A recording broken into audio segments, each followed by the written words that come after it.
ኮንፊደንስ ስለሌለክ ማለት ነው ያንተ ጠላት ራስህ ነህ።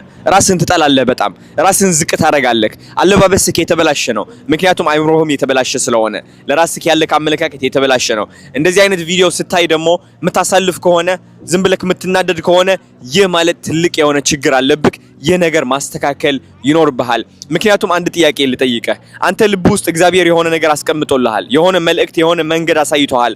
እሱን መንገድ ግን መከተል አልቻልክም። ምክንያቱም እሱን በረከት ለመቀበል ሌላ ሰው መሆን አለብክ፣ ሌላ ማንነት መሆን አለብክ። ይህ የምትመለከተው ሰው ማለት ነው እንደዚህ አልነበረም። ልንገርህ፣ አነጋገሬ እንደዚህ አልነበረም፣ አለባበሴ እንደዚህ አልነበረም፣ ለህይወት ያለኝ አመለካከት እንደዚህ አልነበረም። አይናፋር ፈሪ ሰው ነበርኩኝ።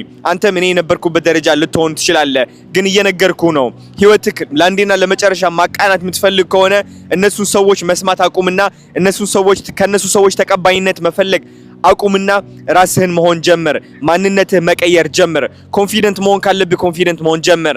አለባበስህ በራስህ ምርጫ ይሁን። ለሰዎች እያልክ ራስህን ማጣት አቁም። ውስጥ እየተጨናነክ ከዛ በውጭ ግን ደስተኛ እንደሆንክ የምታስመስል ከሆነ አንድ ቀን ይመጣል፣ ታረጃለህ። ከዛ ወደ ቁጭት ትገባለህ። ከሁሉም በላይ የሚያሰቃየህ ቁጭት ይሆናል።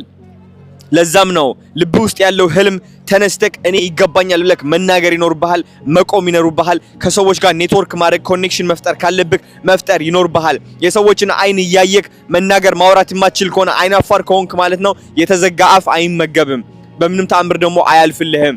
ልንገርክ እኔ በቀን ውስጥ ማለት ነው 5-6 ጊዜ ኖ እባላለሁኝ፣ ግን ስቲል አልፈራም፣ ስቲል እወጣለሁ፣ በኮንፊደንስ እናገራለሁ። አንተስ ኖ ለመባል እየፈራህ ነው ያለው? ሰዎች ምን ይሉኛል ብለህ እየተደበክ ነው ያለው? አሁኑን ውጣና ህይወትን አቃና። አለበለዚያ ከ10 ዓመት በኋላ እድሜክ 30 40 50 60 ሆነክ ማለት ነው ወደ ቁጭት መግባትህ አይቀርም። የዛኔ ደግሞ አንድ ህይወት እንደነበረች ታስታውሳለህ። ስለዚህ እኔ እንዳግዝህ የምትፈልግ ከሆነ ኮንፊደንስ ከፍተኛ እንድታደርገው ሰው ምን ይለኛል የሚለው ፍርሃትን በጥሰክ በራስክ መተማመን የምትፈልግ ከሆነ ሊንክ ባዮ ላይ ያለልክ አሁኑኑ ተመዝገብ።